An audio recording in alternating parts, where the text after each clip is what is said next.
Welcome, my dear students of class 11, to this English class with me, your tutor, Atsinyo Sekose. Today, our topic is called The Malefactor by Anton Chekhov. So, Anton Chekhov was born in 1860 and he died in 1904. He is a Russian playwright, which means he writes drama, and he's a famous one at that. And he is a modern writer who writes about the modern social issues. In fact, he was very much impacted by the 19th century realism. So what is realism? Realism is portraying the reality of the society or the world through arts. So that's what we have here. And he is a seminal figure, which means he is a very influential, he has impacted the modern literature art a lot. So that's what we have here in our author. And this lesson, The Malefactor, is originally written in Russian language and translated into English. Now we are going to take a look at the lesson here. So when we look at the topic, the malefactor, what or who is a malefactor? A malefactor is a person who has committed a crime or an offender. So that's what we have here, and let's take a look at the setting. The setting here is Russian Empire during the second half of the 19th century, and it took place in a village called Klimov peasants. In fact, it has to do with the village people of Klimov peasants. And the actual place took place in the courtroom. So today we are going to a courtroom and we are going to witness how a case is being solved, and that's what we are going to take a look at. So let's imagine that we are in a courtroom as audience and listen to this case and think about whether justice was being served or not. So in order to take a look at the case or the plot, let's briefly discuss the plot here. It started with Dennis, that is the malefactor or the culprit, who was summoned to the court because he was caught unscrewing a nut. So a nut is a metal head that is used to fasten things, and we usually noticed it in the door frame that has to be attached to the wall. So that is a nut. So his crime was that he was caught unscrewing a nut at a railway track, and that was considered a crime. So he was caught by a watchman and beaten up, and he was reported to the court. That's why he was being summoned. So the story opened with the courtroom session, the magistrate trying to bring out the evidence of his crime and convict him. So that's what we have here. However, the plot, that is the rising action, the plot is very complex in nature. Why? Because so many things happen in between that lead up to the climax. We have a lot of humor and satire, and in fact Anton Chekhov is using a lot of satire in order to drive home his point. What is a satire? A satire is an attack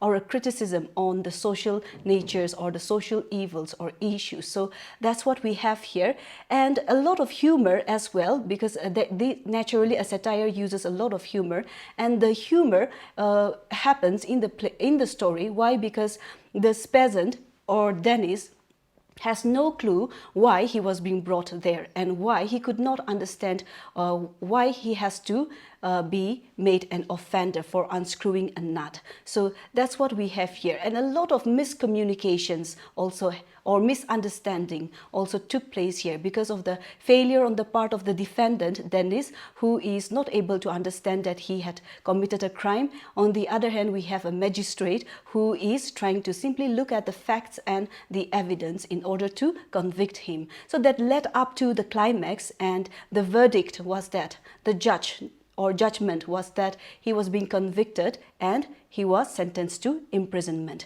And the story stops there. Why? Because the writer, Anton Chekhov, is trying to put across to the reader to decide for themselves whether it is justice or whether justice was being served or not. So it is up to you, the reader, to decide. So that's what happened. So that's why in our plot here we have no resolution.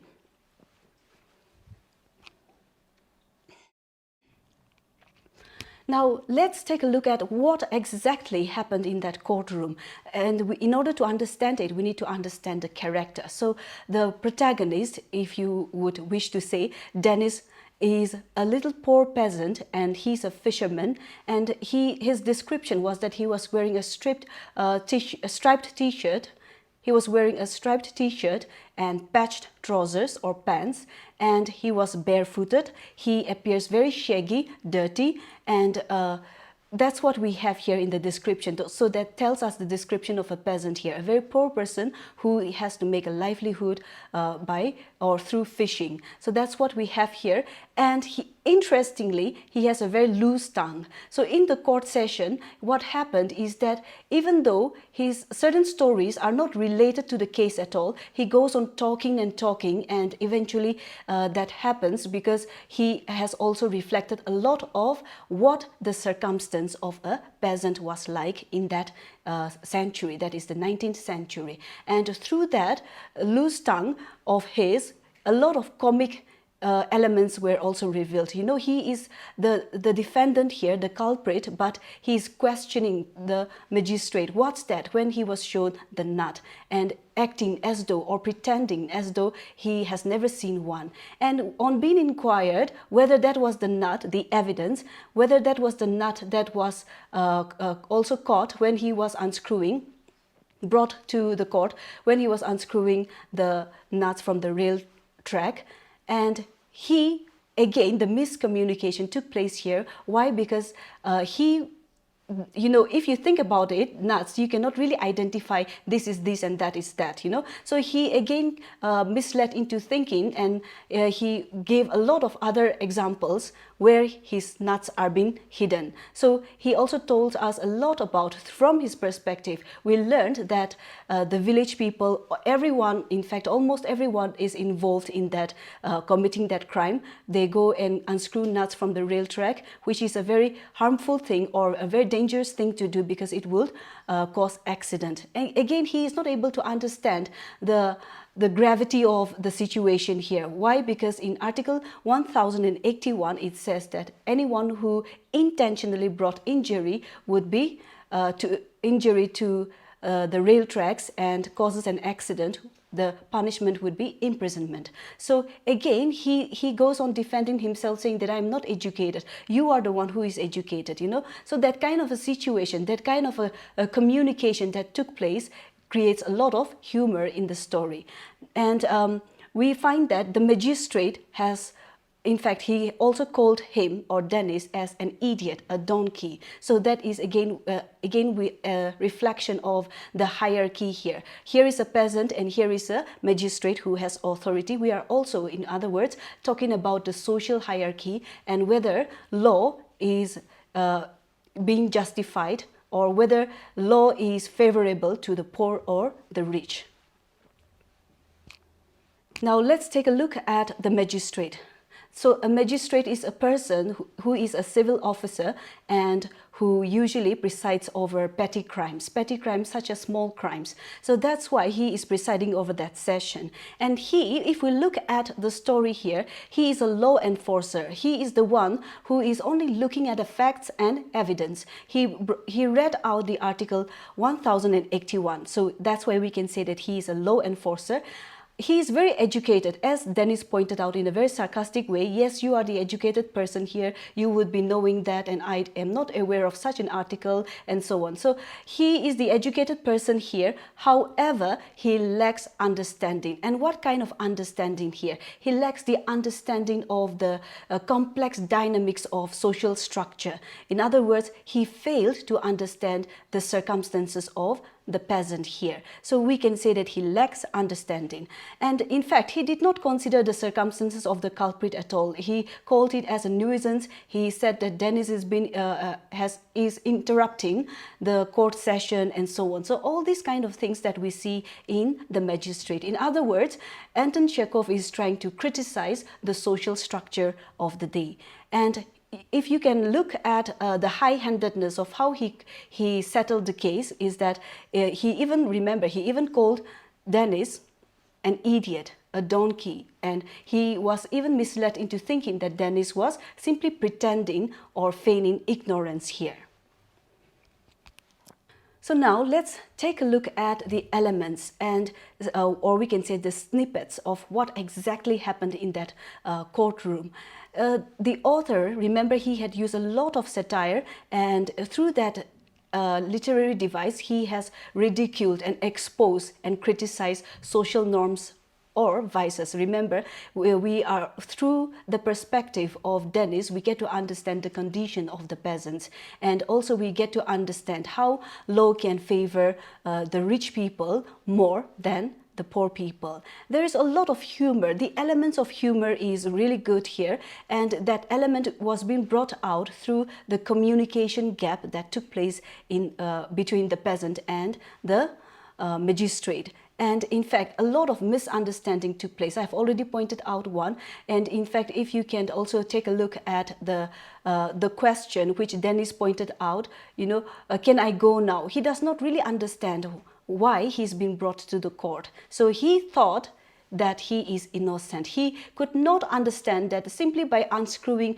a single nut in the railway track can cause a lot of damage. In fact, if you look at the article here, interestingly, the article says anyone who intentionally, in other words, intentionally here means deliberately, scheming. But if you look at the case of Dennis here, he understands the gravity of what would happen. So that's why he put it out as, yes, I understand. That's why we do not remove the nuts in one place altogether. We do it in such a way that it does not brought or cause harm. So see, that kind of statement suggests that he understands the gravity, but he does it consciously, and his intention is that his intention was not to bring harm or cause an accident. So that kind of a facet to the story here through the perspective of Dennis is interesting, and it has also brought out a lot of humor. The fact that he looked at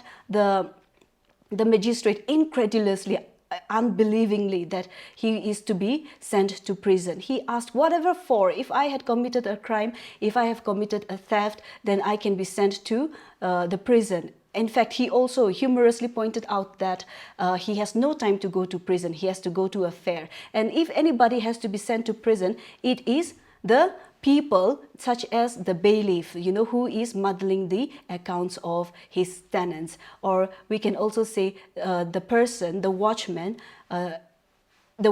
who also bashed him up when he was caught unscrewing that nut. So all this kind of argument led us to understand that it is not only Dennis who is at fault here. In fact, in a very humorous way, Dennis also, since he made a livelihood out of, he's a fisherman, in fact, so how the whole village depends on that nuts, all right, and how everyone is involved one way or the other in unscrewing those kind of nuts in order to sell it, to make weight for their fish nets. So we get an interesting picture of the village, the peasants who were struggling.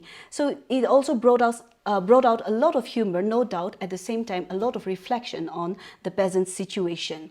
Now he is a simpleton, an ignorant person, we can also say, with a very loose tongue, versus a law enforcer who is strict and who looked at evidence and facts only. The magistrate questioned, is this the nut? And again, like I said, that's how the humor was brought about. You cannot really identify which nut exactly it is. And then again, we also find the humorous tone here when the magistrate said that hold your tongue, in other words, do not interrupt.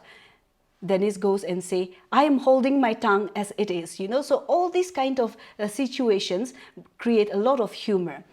Then, of course, because of the loose tongue of Dennis, he is the defendant here, but eventually he also admitted that he unscrewed those nuts, and eventually he also admitted that crime unknowingly, we can also say. So again, that is also humorous. At the same time, one thing led to another. He talks about the fishermen, he talks about the village people who are involved, he talks about the bailiff and so on. So in fact, the funny thing here is that he even questioned the magistrate. So those are the humorous elements that we see here, and those are the context that we understand from this story.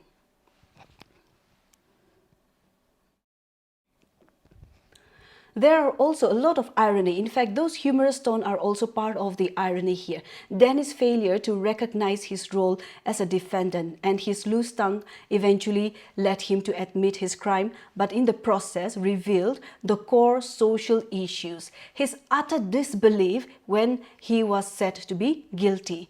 If I were to carry, he argued, if I were to carry a rail away or even put a lock across the track, yes, we understand, we don't unscrew them all, we always leave some, we do it carefully, we understand, fools do not obey laws, all those kind of things. It also brought out a lot of irony. And in fact, he also goes on and said that or appeal to the judge, or he also goes and appealed to the magistrate, saying that be reasonable, one should be reasonable, one should reason first, one should judge first before beating up someone. So all those kind of things brought out humor and irony in the lesson here.